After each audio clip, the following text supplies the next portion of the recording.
ഏതാണ്ട് 3 കൊല്ലം മുമ്പാണ് Volkswagen Teramont എന്ന ഫാമിലി 7-സീറ്റർ SUV ലോഞ്ച് ചെയ്യുന്നത്. ഇപ്പോൾ എത്തിയിരിക്കുന്നത് പുതിയ ജനറേഷനൊന്നുമല്ല, പക്ഷേ സാമാന്യം നല്ലൊരു ഫേസ് ലിഫ്റ്റാണ്. അതിന് കാരണമുണ്ട്. ഈ കാണുന്ന സമയത്തിനിടയ്ക്ക് കുറേ കാര്യങ്ങൾ മാറി, Volkswagenൻ്റെ പുതിയ ലോഗോ ഉൾപ്പെടെ. മാറ്റങ്ങളുടെ തുടക്കവും ആ ലോഗോയിൽ നിന്ന് തന്നെയാണ്. അതായത് എഴുതി നിൽക്കുന്ന ഒരു മെറ്റാലിക് സ്ട്രക്ചറിന് പകരം ഒരു വളരെ സട്ടിലായ ഒരു ഗ്രാഫിക് എലമെൻ്റായി മാറിയിരിക്കുന്നു Volkswagenൻ്റെ ലോഗോ.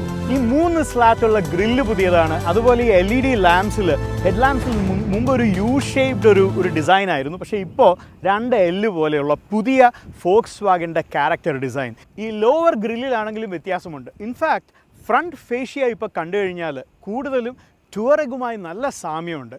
കാരണം ഇപ്പോൾ ഫാമിലിയിലെ പുതിയ സിഗ്നേച്ചർ ട്രേറ്റ്സ് എല്ലാം ഇവർ ടെറമോണ്ടിലും കൊണ്ടുവന്നിരിക്കുന്നു.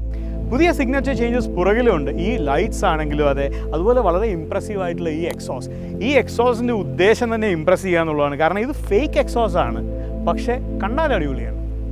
ഈ ബാഡ്ജിങ് പുതിയതാണ്, ഈ റിഫ്ലക്റ്റേഴ്സ് പുതിയതാണ്, പിന്നെ ലോഗോ പുതിയതാണെന്ന് പറയണ്ടല്ലോ. പിന്നെ ഒരു മേജർ ഡിഫറൻസ് ഇതിൻ്റെ അലോയ് വീൽസിലാണ്. കംഫർട്ട് ലൈനിലും അതുപോലെ ഇതിൻ്റെ ടോപ്പ് ട്രിമാണ് ഹൈലൈൻ. കംഫർട്ട് ലൈനിൽ 18 ഇഞ്ച് വീൽസും ഹൈലൈനിൽ 20 ഇഞ്ച് വീൽസുമാണ് സാധാരണ വരുന്നത്. പക്ഷേ ഇപ്പോൾ ഈ കാണുന്നത് R-ലൈൻ എന്ന് പറയുന്ന അവരുടെ ഒരു സ്പോർട്ടി പാക്കേജ് കൂടെ ചേർന്നതാണ്. അത് 20 ഇഞ്ച് വീൽസാണ് കംഫർട്ട് ലൈനിൽ, ഇത് 21 ഇഞ്ച് വീൽസാണ്. അടിപൊളിയല്ലേ? R-ലൈൻ്റെ കാര്യം പറഞ്ഞപ്പോഴാണ് അതിൻ്റെ ലോഗോയും മാറിയിട്ടുണ്ട്. വീൽസ് മാറിയിട്ടുണ്ടെങ്കിലും ഡ്രൈവിങ്ങിൻ്റെ കാര്യത്തിൽ അങ്ങനെ വലിയ മാറ്റങ്ങളൊന്നുമില്ല. ഇതിനുള്ളിൽ ഇപ്പോഴും ഉള്ളത് ഒരു 3.6 ലിറ്റർ V6 എഞ്ചിനാണ്. പഴയ എഞ്ചിൻ 280 ഹോഴ്സ് പവറും 360 ന്യൂട്ടൺ മീറ്റർ ടോർക്കും. കൂടാതെ ആ പഴയ 2 ലിറ്റർ ടർബോ എഞ്ചിനും അവൈലബിൾ ആണ്. പവറിന് യാതൊരു പഞ്ഞവുമില്ല. 220 ഹോഴ്സ് പവറും 350 ന്യൂട്ടൺ മീറ്റർ ടോർക്കും. ടോർക്ക് കേട്ടാൽ അറിയാം കരുത്തുള്ള ആളാണെന്ന്.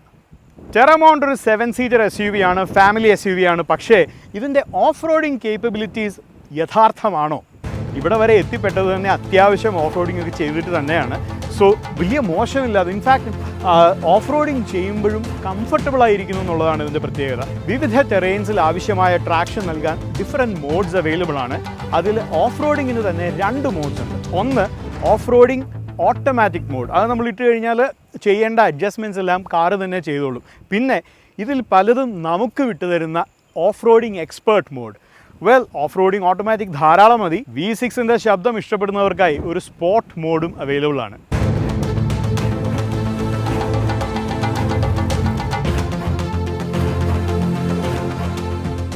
നാച്ചുറലായിട്ട് തന്നെ ടെറമോണ്ടിന് ഒരു ഓഫ് റോഡിങ് കേപ്പബിലിറ്റി ഉണ്ട്. കാരണം ഞാനത് സ്പോർട്ട് മോഡിലിട്ടാണ് ഇതിൻ്റെ പകുതി ഓഫ് റോഡിങ്ങും ചെയ്തത്. പക്ഷേ അതിൻ്റെ അഡ്വാൻറ്റേജ്, നമ്മൾ ഓഫ് റോഡിങ് മോഡിലേക്ക് ഷിഫ്റ്റ് ചെയ്യുമ്പോഴുള്ള ഗുണമെന്ന് പറഞ്ഞാൽ ഇതിലെ പല ഡ്രൈവർ അസിസ്റ്റൻസ് ഫീച്ചേഴ്സും ആക്ടിവേറ്റഡ് ആകും. In fact hill descent control activated ആകുന്നതോടുകൂടി കുന്നിറങ്ങി വരുന്നത് വളരെ ഈസിയാണ്. ഇൻഫാക്ട് നമുക്ക് ഫീൽ ചെയ്യാം കാറ് ബ്രേക്കും ട്രാക്ഷനും അഡ്ജസ്റ്റ് ചെയ്ത് പതിയെ നമ്മുടെ പണി അത്രയും കുറഞ്ഞു കിട്ടും. ഇതിൽ ഹൈലൈനിൽ automatic driver assistance features available ആണ്. Side assist, front assist, rear assist. അതായത് നമ്മൾ ലെയിൻ ചേഞ്ച് ചെയ്യുമ്പോൾ ബ്ലൈൻഡ് സ്പോട്ട് വാർണിംഗ് ഉണ്ട്. അതുപോലെ തന്നെ മുന്നിൽ നമ്മൾ ഒത്തിരി ക്ലോസ് ആയി പോയി കഴിഞ്ഞാൽ തനിയെ ബ്രേക്ക് ചെയ്യാനുള്ള സിസ്റ്റം ഉണ്ട്. അതുപോലെ തന്നെ റിവേഴ്സ് ചെയ്യുമ്പോഴും പുറകിൽ നമ്മളറിയാതെ ഒരു ഒബ്സ്റ്റക്കിൾ വരികയാണെങ്കിൽ കാർ ആക്ഷൻ എടുത്തോളൂ. ഉള്ളിലെ മേജർ ചേഞ്ചസ് എല്ലാം ഇലക്ട്രോണിക്സിലാണ്. ഈ നടുക്കത്തെ സ്ക്രീനിലാണെങ്കിലും ഇത് കപ്പാസിറ്റീവ് സ്ക്രീൻസ് ആണ്. അതായത് നമ്മൾ അടുത്ത് കൈ എത്തിക്കുമ്പോൾ തന്നെ അത് ഉണർന്നു വരുന്ന സ്ക്രീൻസാണ്, കാരണം നമ്മളെ ഫീൽ ചെയ്തിട്ട്. അതുപോലെ തന്നെ ഇവിടെ ഈ ഡിജിറ്റൽ ഇൻസ്ട്രുമെൻറ്റ് പാനലാണെങ്കിലും ഇൻസ്ട്രുമെൻറ്റ് ക്ലസ്റ്റർ ആണെങ്കിലും ശരി, ഈ ടോപ്പ് ട്രിമിൽ ഹൈലൈനിൽ അത് ഡിജിറ്റലാണ്.